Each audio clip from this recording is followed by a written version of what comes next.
Um avanço histórico sacode o fronte ucraniano. As forças de Kiev rompem linhas inimigas e dão passos decisivos rumo à vitória. Putin recebe o recado claro de Zelensky, que avança sem hesitar, e Moscou responde na mesma moeda sem demora. Enquanto isso, um incidente aéreo obriga um voo da Somalia a um pouso de emergência. O que realmente aconteceu a bordo e há vítimas?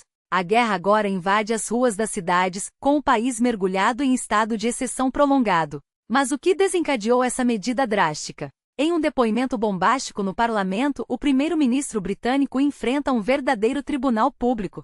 O motivo? Acusações graves envolvendo Elon Musk, que o apontou como cúmplice de uma rede criminosa que explorou menores por décadas. O escândalo das grooming gangs volta à tona com força total, e Keir Starmer se vê obrigado a se defender. Estamos fazendo o que é certo, declarou, prometendo um inquérito centrado nas vítimas. Cada história é única, cada voz merece ser ouvida. Não descansarei até que a verdade venha à tona. Mas as feridas são profundas. Uma vítima que deixou a Comissão de Inquérito Nacional desabafou. De que adianta falar a verdade se nos chamam de mentirosos? Enquanto isso, os conservadores são acusados de terem ignorado o problema por 14 anos, apesar de relatórios de 2014 revelarem que só em Rotterdam, 1.400 crianças sofreram abusos entre 1997 e 2013. A maioria dos criminosos pertencia à comunidade paquistanesa, mas autoridades e polícia fecharam os olhos por medo de serem rotuladas como racistas.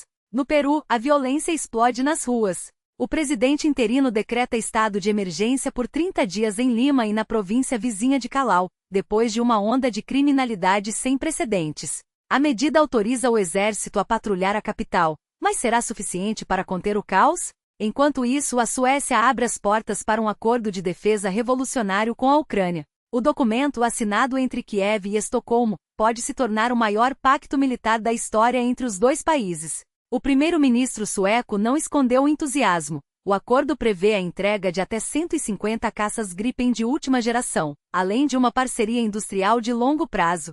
Para a Ucrânia, é um salto estratégico. Para a Suécia, uma oportunidade de fortalecer sua indústria de defesa e consolidar laços com um aliado crucial. A fabricante sueca Saab já classificou o projeto como uma chance histórica de desenvolvimento conjunto com empresas ucranianas. Os Gripen projetados para driblar sistemas avançados de defesa aérea têm custo estimado em $85 milhões por unidade. Mas a pressão sobre Moscou não para. Após a reunião de Zelensky com Biden na Casa Branca, considerada insatisfatória, a Rússia surpreendeu ao propor novas negociações.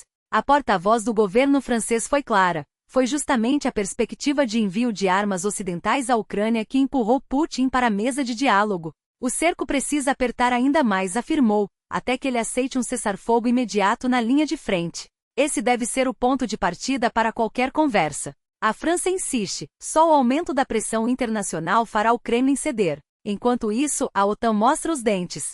Pela primeira vez, jornalistas foram autorizados a acompanhar os exercícios nucleares de Fastinon, uma demonstração de força em meio à escalada de tensões. Na base aérea de Volkel, na Holanda, 70 aeronaves de 13 países aliados e 2.000 militares participam das manobras, que se estendem até sexta-feira. O comandante da Força Aérea Holandesa não deixou dúvidas. O objetivo é deixar claro que estamos prontos para usar armas nucleares se necessário. A dissuasão só funciona se formos críveis. E para sermos críveis, precisamos mostrar que temos capacidade e vontade. Mas todos sabem contra quem os cenários são ensaiados. A Rússia, porém, não ficou para trás. Na manhã de 22 de outubro, Putin comandou pessoalmente um exercício não programado de suas forças nucleares estratégicas. Mísseis balísticos intercontinentais Yars, o submarino nuclear Bryansk e bombardeiros Tu-95MS entraram em ação, simulando um ataque coordenado. Bom dia, camaradas, disse Putin aos militares. Hoje realizamos um treinamento de rotina para o controle de nossas forças nucleares. Mas o timing foi tudo menos casual. As manobras coincidiram com o colapso das negociações em Budapeste e um novo bombardeio massivo à infraestrutura ucraniana. O Ministério da Defesa russo afirmou ter usado mísseis de precisão, drones e até o temido Kinjal, um projétil hipersônico, contra alvos ucranianos. Em várias regiões, explosões, incêndios e apagões foram registrados. Em Kharkiv, um ataque atingiu até mesmo um jardim de infância. Moscou chama tudo de verificação de rotina, mas o mundo enxerga uma mensagem clara: a Rússia não recuará, e qualquer avanço ucraniano será respondido com força máxima.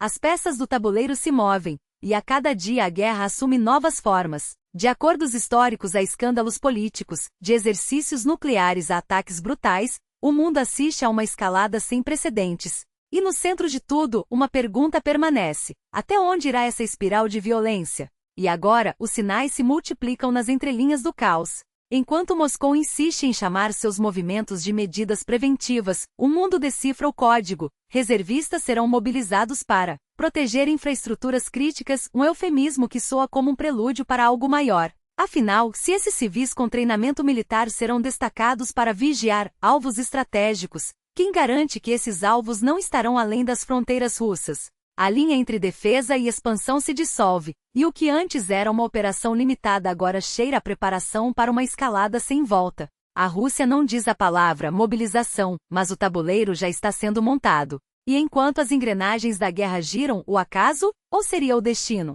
Escreve suas próprias manchetes macabras. Um avião com o primeiro-ministro da Austrália a bordo faz um pouso de emergência nos Estados Unidos após uma mala despencar do bagageiro superior e atingir um membro da tripulação. Coincidência? Talvez. Mas o timing é perfeito. Anthony Albanese acabará de se reunir com Joe Biden e agora, de volta para casa, é obrigado a interromper a viagem por um acidente que parece tirado de um roteiro de suspense. Enquanto isso, na Rússia, um carro funerário colide frontalmente com um veículo em alta velocidade, matando o motorista na hora. A ironia cruel não escapa a ninguém. A morte chegou antes do previsto, como se o próprio universo conspirasse para lembrar que, em tempos de guerra, até os acidentes carregam um peso simbólico. Mas nem tudo é tragédia. Em um golpe de ousadia, a Polônia redefine os limites da arte e da polêmica. Um tribunal decidiu que performances eróticas ao vivo podem ser consideradas expressão cultural, isentas de impostos e protegidas como qualquer outra forma de criação. O que para alguns é pornografia, para outros é coreografia, direção e atuação. O veredicto é claro: se não viola leis e não se resume a mero estímulo, então é arte. E assim, um homem que antes era visto como um simples produtor de conteúdo, agora é reconhecido como um artista, livre para monetizar seu trabalho sem barreiras. Uma vitória para a liberdade criativa, ou um sinal de que até as fronteiras do que consideramos aceitável estão sendo redesenhadas. A cada dia a realidade se torna mais imprevisível. Guerras disfarçadas de operações especiais, acidentes que parecem presságios e tribunais que reescrevem as regras do jogo. O mundo não para de girar e nós, espectadores involuntários, somos arrastados por uma correnteza de eventos que desafiam a lógica. Mas uma coisa é certa: enquanto houver olhos atentos para decifrar esses sinais, a verdade sempre encontrará um caminho. E é por isso que sua atenção importa. Cada compartilhamento, cada comentário, cada segundo dedicado a entender o que está em jogo é um passo contra a desinformação. Juntos, somos mais fortes. Até a próxima, e que as notícias que virão sejam, pelo menos, menos surpreendentes.